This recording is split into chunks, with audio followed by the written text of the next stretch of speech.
Welcome back to the deep dive. I have to admit, today's topic has made me a little paranoid about my own body. Oh, yeah. Yeah, you know that feeling when you start reading medical texts and suddenly, like every little itch feels like a symptom? It's called medical student syndrome for a reason. That is exactly where I am right now. I get it. It's a very common reaction when you start peeling back the layers of immunology. It's a bit like looking under the hood of a car while the engine is running and realizing just how many things could, technically explode. Exactly. And speaking of explosions, we have this stack of documents in front of us today that are, well, they're deceptive. On the surface, they look like pretty standard Type C questions from a high-level life sciences exam. Yeah. Specifically, the CSIR and NET. Now, for anyone who hasn't stared down a biology exam recently, Type C isn't just fill in the blank. No, not at all. It's code for the painful ones. The painful ones, exactly. That is a fair assessment. I mean, these are the analyze and evaluate questions. You can't just memorize a fact. You have to understand a whole mechanism. They'll give you a scenario, 4 really complex statements, and then ask you to figure out which combination is scientifically accurate. So you really have to know your stuff. You do. It requires a lot of nuance. And that is exactly why we picked them for today. Yeah. We aren't here to help anyone pass a test. Not really. We're using these questions as a kind of treasure map. I like that. They are essentially a dossier on what happens when the most powerful defense system on the planet, the human immune system, decides that you are the enemy. Or, maybe more accurately, when it decides that something totally harmless, like a peanut, is the enemy, and then proceeds to burn down your house trying to kill it. Yeah, that's a better way to put it. We're talking about hypersensitivity. Right. It's friendly fire. It is. Precision-guided friendly fire. And sometimes, not so precision-guided. Sometimes it's just carpet bombing. So here is the mission for this deep dive. We are going to decode these questions piece by piece. We are going to break down the 4 specific types of hypersensitivity, type 1, 2, 3, and 4. The big 4. The big 4. We're going to figure out what weapons the body is using in each scenario. Is it a sniper rifle? Is it a bomb? Is it a riot squad? And we're going to understand the diseases that come from these mix-ups. It sounds like a plan. It's sort of a journey through the Oppenheimer phase of the immune system. Huh. I like that. But before we get into the weeds of antibodies and receptors, I want to start with a puzzle that just jumped out at me immediately when I was reading through this source material. Okay. It's the hook that anchors this whole discussion for me. The timing puzzle. The timing, exactly. Let's look at 2 scenarios. Scenario A, I eat a peanut. Now, if I have a severe peanut allergy, I could be in anaphylactic shock, literally fighting for air within 5 minutes. Minutes. It's incredibly fast. Yeah. Terrifyingly fast. But then, scenario B, I go hiking. I brush my leg against some poison ivy. I feel totally fine. I go home, I sleep, I wake up the next day. I still feel fine. Right. It's not until maybe 2 days later, 48 hours, that I'm scratching my skin off from this horrible rash. It's a profound difference, isn't it? 5 minutes versus 48 hours. Why does the body have a nuclear launch detected speed for the peanut, but a snail mail speed for the poison ivy? It comes down to who is fighting the war. And this is, I think, the fundamental distinction we are going to explore today. In the peanut scenario, your body has a loaded gun pointed at the door. Okay. The safety is off, and the finger is already on the trigger. That's the antibody response. A preset trap. Exactly. But in the poison ivy scenario, you don't have a gun. You don't even have soldiers on the field yet. You have to first recognize the threat, then recruit an army, train them, and march them all the way to the front lines. And that takes time. That takes time. That's the T-cell response. And that distinction, the gun versus the army, is essentially the roadmap for the 4 types of hypersensitivity we're breaking down today. It is. It's the framework for everything we're about to discuss. Okay, let's unpack this. Let's start with the speed demon. Type I, hypersensitivity. This is the one everyone knows, or at least thinks they know. Allergies. Right. Type I is technically called immediate hypersensitivity. The name says it all. It does. I was looking at question 1 and question 6 in our source stack, and they lay out the basics, but there is a weird, a contradiction in the data here. Question 1 identifies the primary mediator as IgE antibodies. Immunoglobulin E. Correct. That's the star of the show. But then question 6 points out something that feels totally counterintuitive. It says IgE has the lowest serum concentration of all the immunoglobulin classes. It's tiny. Yeah. We have oceans of IgG and IgM floating around in our blood, but IgE is like, a drop in the bucket. It represents less than 1% of your total circulating antibodies. It is incredibly rare, almost a trace element. So how is the rarity causing the biggest explosions? If I have so little of it, how can it kill me in minutes? That is such a great catch. It's Yeah. all about location and leverage. Think of IgG, the common antibody, as like the regular infantry patrolling the streets. Okay. They're everywhere, but they only have standard rifles. They're general purpose. Right. IgE is different. IgE is special forces. IgE doesn't just patrol aimlessly. As soon as your body makes an IgE molecule, it heads straight for a specific bunker and plugs itself into the launch console. And the bunker being the mast cell. Exactly. IgE has an incredibly high affinity for a specific receptor called Fc-epsilon-RI, or FiOJ, and you see these receptors all over the surface of mast cells and basophils. The IgE binds to the mast cell and just sits there facing outward. Waiting. Just waiting. It's primed. And you have to visualize what a mast cell actually is. I always picture it as a kind of floating naval mine. Okay, I can see that. It is packed, I mean, literally stuffed with granules. And inside those granules are some really powerful chemicals. Histamine, heparin, proteases, nasty, destructive stuff designed to kill parasites. So the mast cell is the bomb, and the IgE antibodies are the pressure sensors sticking out of the casing. That's a perfect analogy. Absolutely perfect. Okay, so I have this mine, and I have the sensors. I eat the peanut. The peanut protein floats by in my bloodstream. What happens next? This is where the mechanics of the cross-linking mentioned in question 6 comes in. This is crucial, and it answers why we don't just explode randomly all the time. A failsafe. It's a failsafe. If a peanut protein comes along and just bumps into one IgE antibody, nothing happens. It's not enough of a signal. No. The system requires a 2-key turn. To trigger the explosion, the allergen has to be big enough, or shaped correctly, to bridge the gap between two IgE antibodies at the same time. So it has to connect two of them. It has to grab one with its left hand and one with its right hand and pull them together. It physically pulls the receptors closer together on the surface of the cell. Yes. That physical movement, bringing the two receptors close together, is the code. That's the signal that travels down into the cell and says, we have positive confirmation, detonate. And that's degranulation. That's degranulation. The cell membrane just opens up and it dumps its entire payload of granules into the surrounding tissue instantaneously. And that's why it's immediate. Yeah. You don't have to make anything. The bombs were already built and armed. You just cut the tripwire. Precisely. And the primary chemical in that initial blast is, of course, histamine. Which brings us to the symptoms, right? Histamine makes blood vessels leaky. Right. It causes vasodilation, which is the widening of blood vessels, and it increases their permeability, so fluid leaks out. And that's why you get red, because of the extra blood flow, swollen from the leaking fluid, and itchy from nerve irritation. That's the classic hive, or urticaria. Wait, looking at question 15, it mentions that mast cells don't just release histamine. It says they release preformed mediators and then also newly synthesized mediators. Why the distinction? Why isn't the bomb enough? Because the body is efficient, but it's also thorough. Think of the preformed mediators, like histamine, as the shock troops.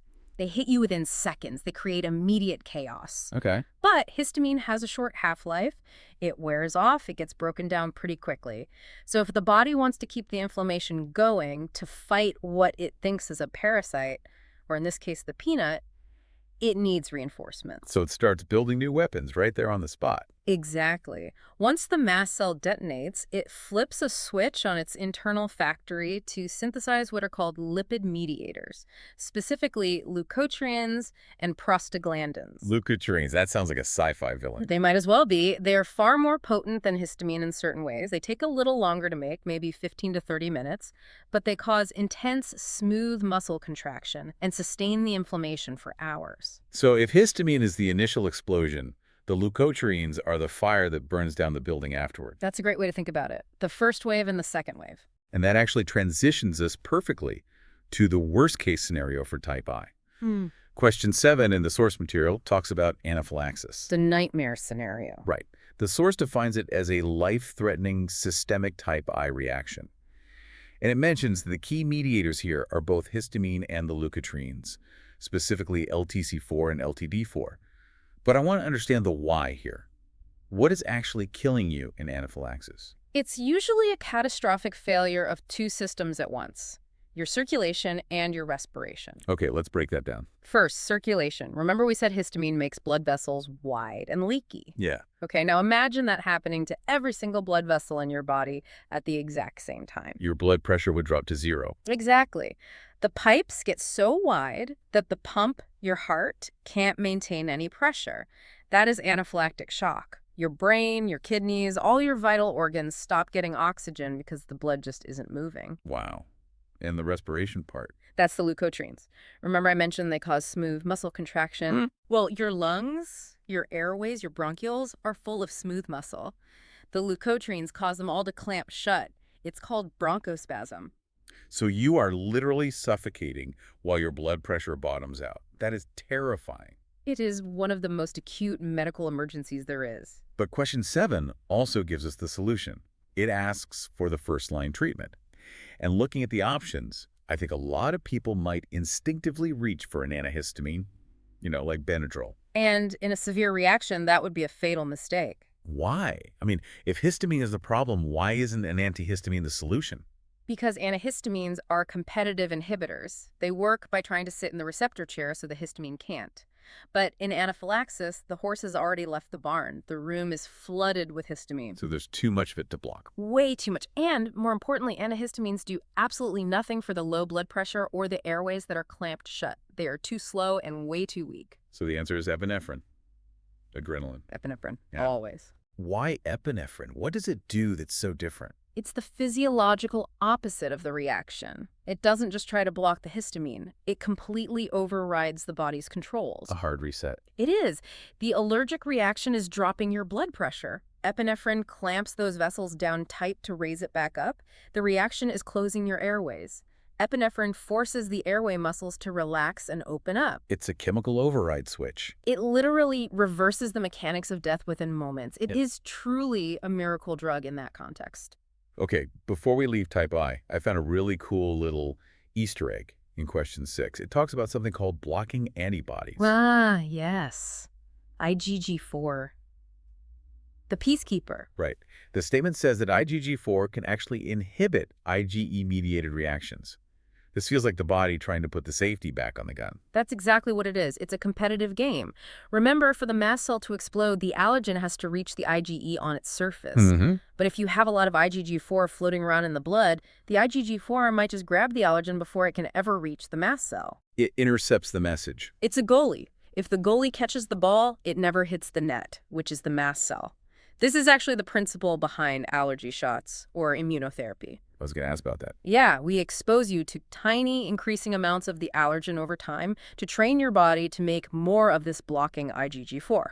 The goal is to eventually have enough goalies in your system to stop the reaction from ever starting. So we are literally flooding the zone with safety mechanisms. That's fascinating. Okay, so that's type 1, the speed demon, IgE mast cells, explosions. Correct. The loaded gun. Now let's shift gears. We're moving from these big, messy explosions to something much more targeted. Let's talk about type 2 hypersensitivity. The outline calls this one the sniper. The sniper is a good visual, but maybe the hitman is even better. Because in type I, the enemy, the allergen, is floating around outside your cells.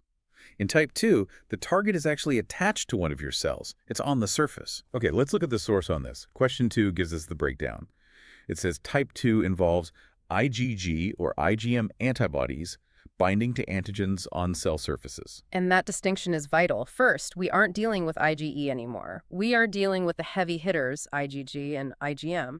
And second, as you said, they are looking for specific markers on the surface of your own cells. And when they find them, bad things happen. Question 10 mentions the membrane attack complex. That sounds like a weapon from a space opera. It pretty much functions like one. When an antibody like IgM or IgG binds to the cell surface, it acts like a beacon, a homing beacon. It activates a system called the complement system. Okay. This is a cascade of proteins that eventually forms the membrane attack complex, or MAC. So how does the MAC work? Imagine these proteins snapping together like Lego bricks on the surface of the cell. They build a tube, a hollow channel, and they literally punch that tube right through the cell membrane. We breach the hole. Yes. And once you have a hole in the membrane, physics just takes over, water rushes in, the cell swells up, and pop lysis. The cell is destroyed. So it just pops the cell like a water balloon. Exactly. That's one method of killing. But the source notes another method of destruction in question 2. It mentions ADCC, antibody-dependent cell-mediated cytotoxicity. And it explicitly corrects a statement saying that NK cells are not involved. It says they are involved. Right, and this is the second way type 2 kills.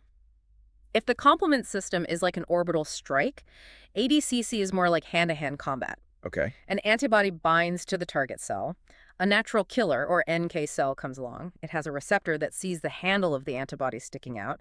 It grabs onto that handle, and then it releases toxic granules directly into the target cell to trigger apoptosis or program cell death. So it's more like poisoning it. Exactly. So you have two methods: popping the cell with complement or poisoning it with NK cells. Both result in the death of the cell. In these cytotoxic cases, yes. So what does this look like in a real person?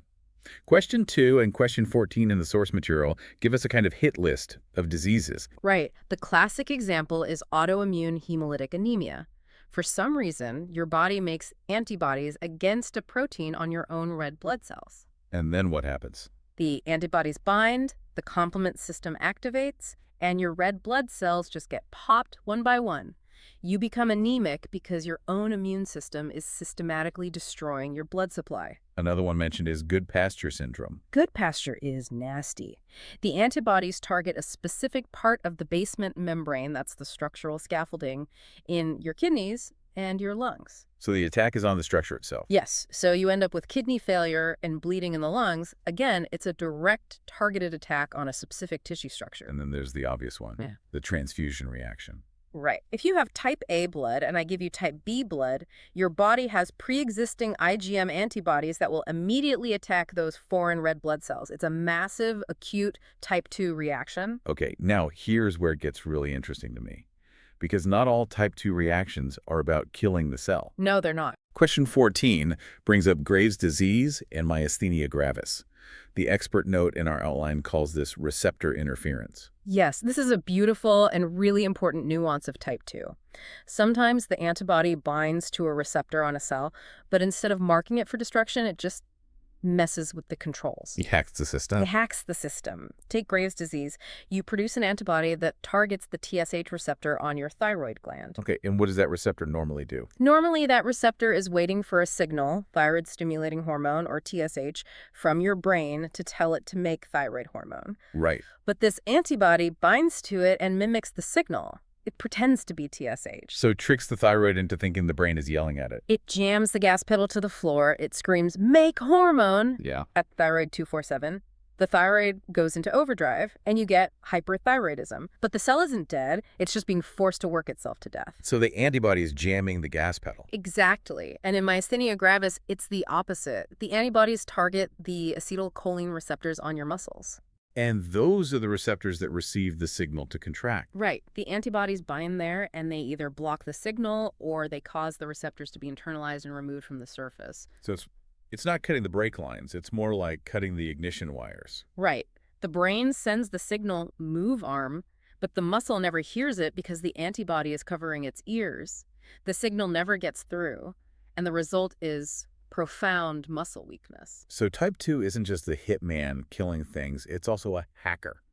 It can hack your cellular communication to either rev it up or shut it down. That's a brilliant way to think about it. The antibody can be an agonist, like in Graves', or an antagonist, like in myasthenia. Wow. We can't talk about type 2 without mentioning pregnancy. Question 11 is all about Rh incompatibility. This is the famous hemolytic disease of the newborn. This is a classic type 2 scenario, and it's also one of the most famous success stories in preventative medicine. It's a problem we've largely solved. Okay, so the setup is mom is Rh negative, the baby is Rh positive. Right. The baby inherited the Rh factor from the father. So the baby has a protein on its red blood cells, the Rhd antigen, that the mother does not have. To her immune system, that protein is an alien invader. Now, during the pregnancy itself, the blood supplies are mostly separate, right? Mostly, yes. The placenta does a very good job. But during birth, especially a traumatic birth, there is often some mixing. The placenta detaches, there's tearing. Some of the baby's Rh-positive blood enters the mother's system. And her immune system sees it. Her immune system sees this Rh-positive blood and says, "What is this? This is foreign." So she starts making antibodies against it. She becomes sensitized. But the source says the first pregnancy is usually safe. Why is that? Because the sensitization happens at birth. By the time she has ramped up production of the antibodies, the baby is already out and safe. The real danger is the second pregnancy. Ah, because now she has the memory. She's been primed. She has the memory, and specifically, she has developed high-affinity IgG antibodies. And here's the key. IgG is the only antibody class that can cross the placenta. So if she gets pregnant with a second Rh-positive baby, those maternal IgG antibodies cross the placenta, find the baby's red blood cells, and start destroying them while the baby is still in the womb. That is just heartbreaking. And it causes severe anemia, heart failure, brain damage. It used to be a major cause of infant mortality. It's called erythroblastosis fetalis. But we have a fix, right? Question 11 mentions a drug called Rojam. Yes, Rojam, or anti-deimmunoglobulin. It's an amazing invention. So what is it? We give it to the mother right around the time of birth. We do. And what Rojam is, it's actually a shot of pre-made anti-Rh antibodies. Wait. We give her more antibodies? How does that help? That sounds like you're just adding fuel to the fire. It sounds completely counterintuitive, doesn't it? But here's the trick. The Rojam antibodies find any of the baby's fetal blood cells that entered the mother's system and destroy them immediately and quietly. It hides the evidence. Exactly. It's a cleanup crew. It clears all the fetal cells out of her system before her own immune system has a chance to see them and get angry. If her immune system never sees the antigen, it never gets sensitized. It never creates the long-term memory. It prevents the war by assassinating the messenger before the message is delivered. Correct. It's a stealth mission, and it has saved countless lives. So type 2 is targeted. It's antibodies attacking specific cell surfaces, either to kill or to hack. Now, let's move to type 3.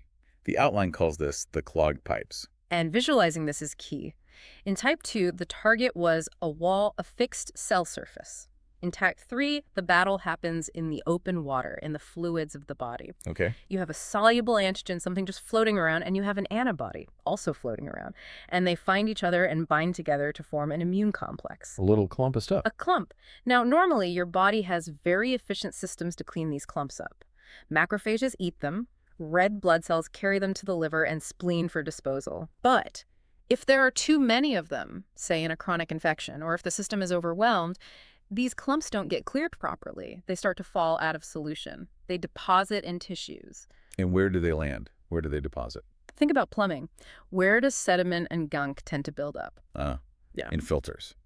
Or where the pipes bend and the flow gets turbulent. Exactly. And in the body, that means the glomeruli of the kidneys, which are the filters, the joints where vessels curve and pressure changes, and the walls of small blood vessels. Question 3 describes the damage mechanism here. It says, antigen-antibody complexes deposit in tissues and activate complement. But then it adds a new player we haven't talked about much, neutrophils. Yes. This is where it gets really messy. Once those clumps of immune complexes get stuck in the tissue wall, the complement system activates right on top of them.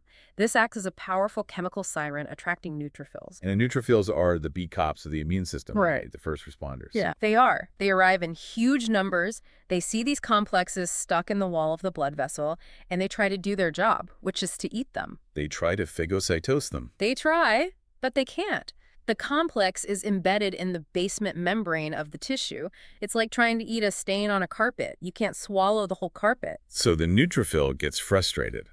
Frustrated phagocytosis is the actual technical term. And when a neutrophil gets frustrated, it does something very, very destructive. It just vomits its digestive enzyme all over the complex anyway. It just sprays acid everywhere. Basically. It releases its lysosomal enzymes and a bunch of reactive oxygen species that just digest and damage the surrounding healthy tissue. So you get inflammation of the blood vessels, which is vasculitis, or the kidneys, nephritis, or the joints, arthritis. It's like trying to power wash a stain off a priceless Persian rug, but you're using industrial acid that just burns a hole right through the rug and the floor underneath. That is surprisingly accurate. That is the fundamental pathology of type 3 hypersensitivity. Okay, let's look at the examples from the source. Question 8 talks about something called the Arthus reaction. The Arthus reaction is the perfect local example of type 3. Imagine you inject an antigen, say from a vaccine, into the skin of someone who already has very high levels of IgG antibodies against it from a previous exposure. Like a booster shot scenario. Sometimes, yes. The high levels of antibodies in the blood rush to the injection site. They bind the antigen right there in the small vessel walls of the skin, and they form so many complexes that they precipitate out of solution immediately. And then the neutrophils come in with the acid. And you get a painful, red, swollen, sometimes necrotic lesion that peaks in about 4 to 10 hours. It's basically a localized, self-contained vasculitis. And the source also clarifies something important in question 8. It says the Arthus reaction is not IgE dependent. Correct. It's a common mistake to confuse it with a type I reaction because it's localized inflammation. But IgE is type I. This is all immune complex mediated, so it involves IgG. If you see the word complex, you should immediately think type 3. Then we have the systemic examples. Question 3 mentions serum sickness. Serum sickness is the classic textbook case. Back in the day, before we had good antibiotics, we used to treat infections like diphtheria with horse antitoxin serum. So we were taking serum from horses that were immune and injecting it into sick humans. It sounds primitive, and it was, but it saved lives. But the human body would eventually recognize the horse proteins as foreign and start to make antibodies against them. Ah, I see where this is going. About 7 to 10 days later, those new human antibodies would bind to the horse proteins that are still floating around in the blood, and boom, you get a massive systemic formation of immune complexes. And they deposit everywhere. Everywhere. Fever, rash, painful swollen joints, kidney damage. The whole body gets clogged up with these inflammatory complexes. And speaking of whole body issues, question 14 lists systemic lupus erythematosus, or SLE, as a type 3 disease. Lupus is the quintessential immune complex disease. In lupus, the body makes antibodies against its own nuclear components, things like DNA and nuclear proteins. And those things are everywhere. They're everywhere, especially from normal cell turnover and death. So you form these complexes constantly. They settle in the kidneys, causing lupus nephritis, in the skin, causing the classic butterfly rash, and in the joints. It's a systemic clogging of the pipes. And I noticed a correction in question 5 regarding rheumatoid arthritis. It says rheumatoid arthritis is primarily type 3, not type 4. I feel like a lot of people would get that wrong. It is a very common point of confusion. And to be fair, there is a lot of T-cell activity in an established RA joint later on, so there is a type 5 component. But the primary driver, the thing that starts it, is an immune complex. What's the complex? The famous rheumatoid factor is an antibody, usually IgM, that binds to another antibody, IgG. So you have antibody on antibody complexes that deposit specifically in the synovial fluid of the joints. So fundamentally, it starts as a type 3 mechanism. Now, there's one type 3 reaction in source that I'd never even heard of before, the Schwartzman reaction. This is in question 12. The Schwartzman reaction. This is a severe, somewhat experimental phenomenon, but it illustrates the danger of type 3 perfectly. It's not something you see clinically every day. The source describes 2 forms, a local one causing necrosis, which is tissue death, and a generalized one causing DIC. Right, and DIC stands for disseminated intravascular coagulation. That sounds ominous. It is the ultimate clogging. It means your blood starts forming clots inside your blood vessels, all over your body, all at once. That sounds fatal. It often is. In the generalized Schwartzman reaction, you have this massive system-wide immune complex formation that triggers the clotting cascade everywhere. You get tiny clots blocking blood flow to all your organs, leading to kidney necrosis, shock, and death.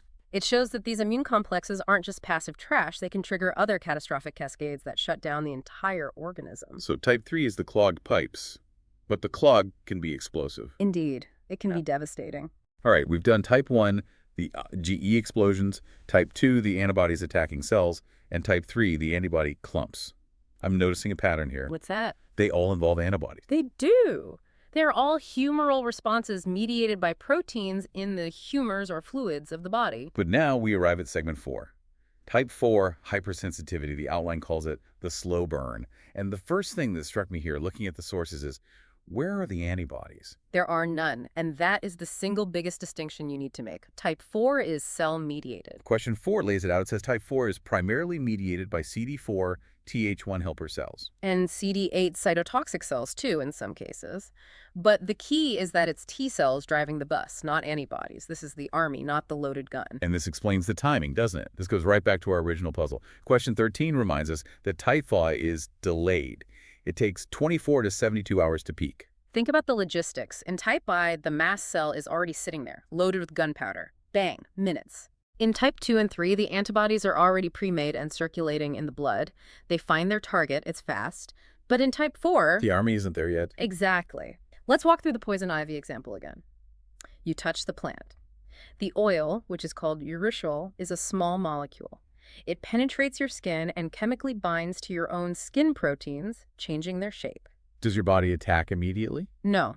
First, a patrolling cell, a dendritic cell or a Langerhans cell, has to pick up that newly modified protein.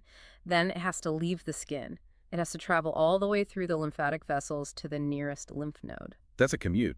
That takes time. It is. Once it gets to the lymph node, which is like the army barracks, it has to present the antigen to a T cell. And it has to find the one specific T cell in millions that recognizes that specific poison ivy modified protein. The needle in a haystack. It is. Then that T cell has to be activated.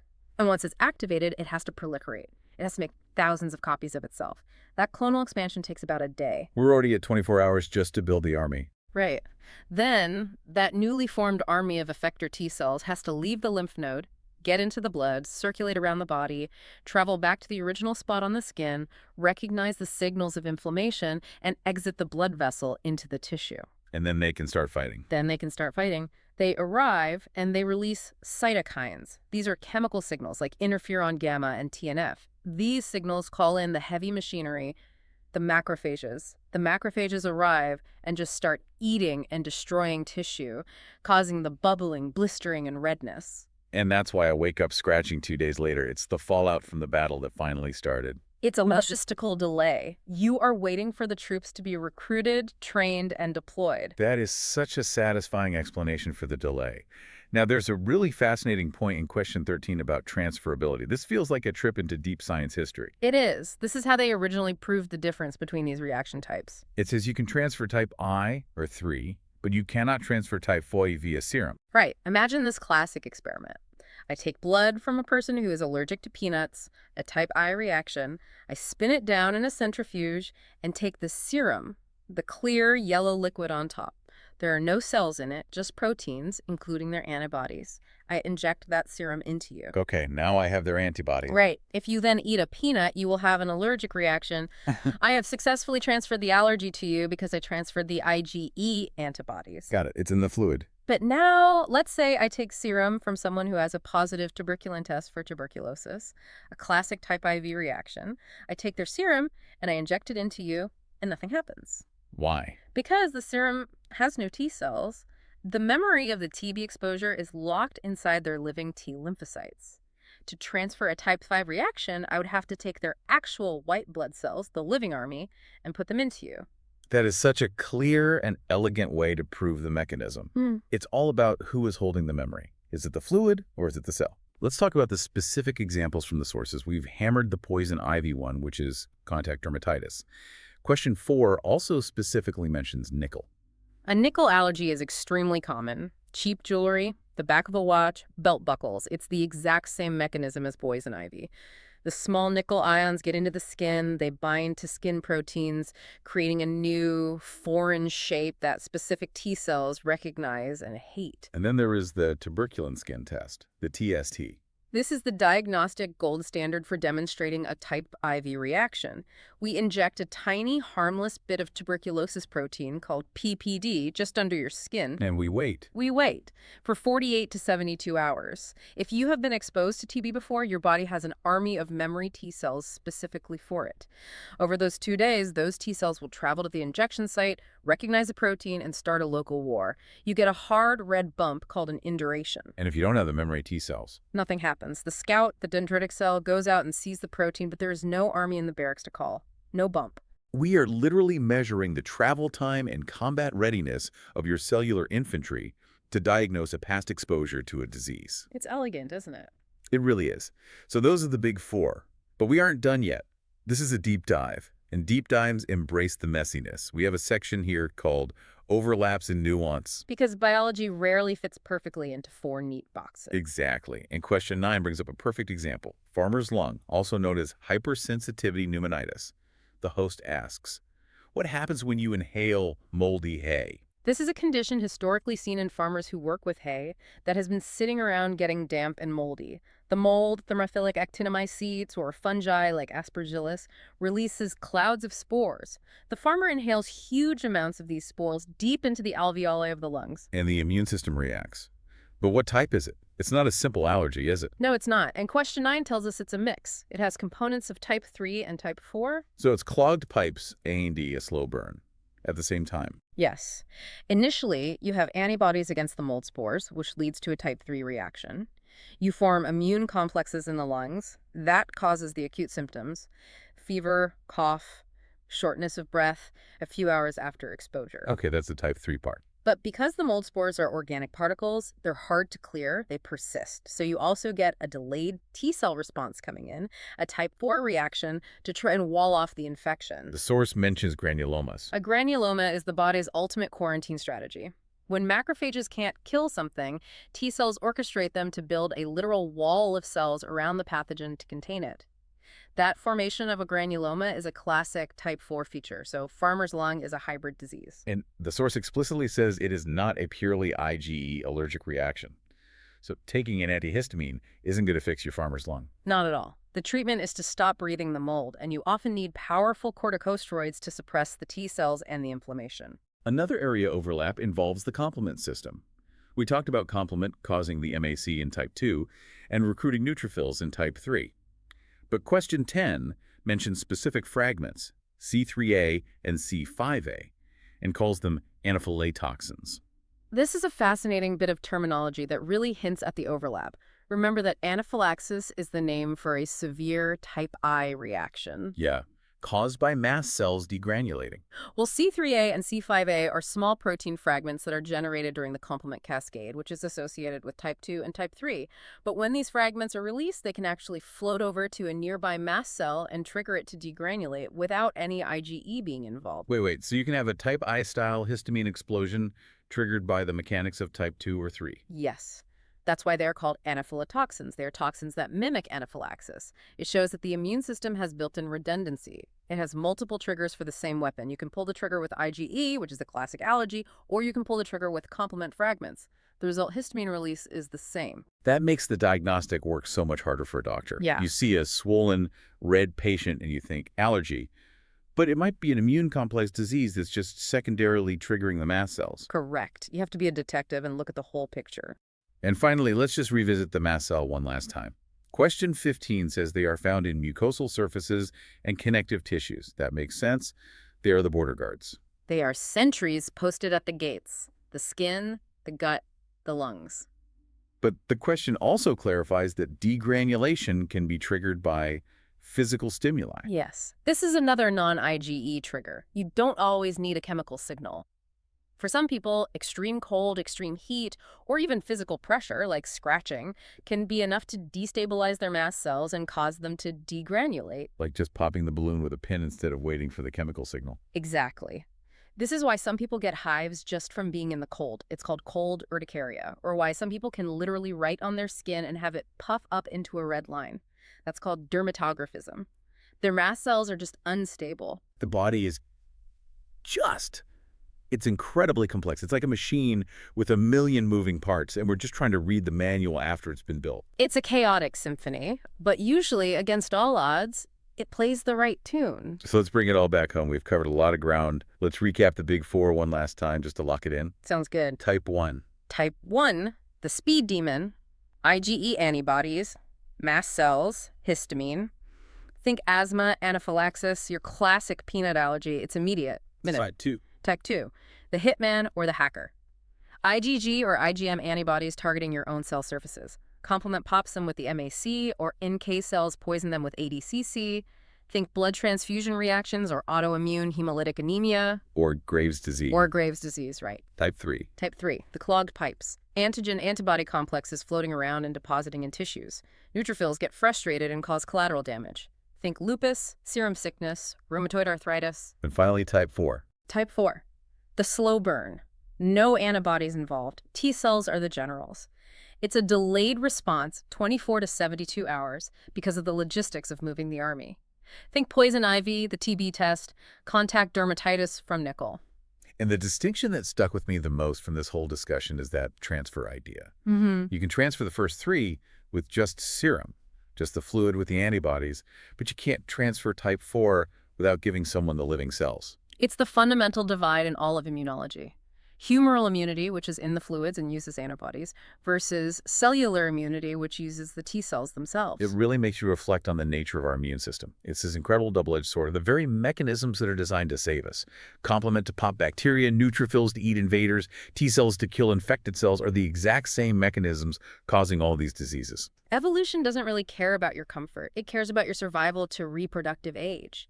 The system is aggressive and overreactive by design because being a little too inflammatory is better than being dead from an infection.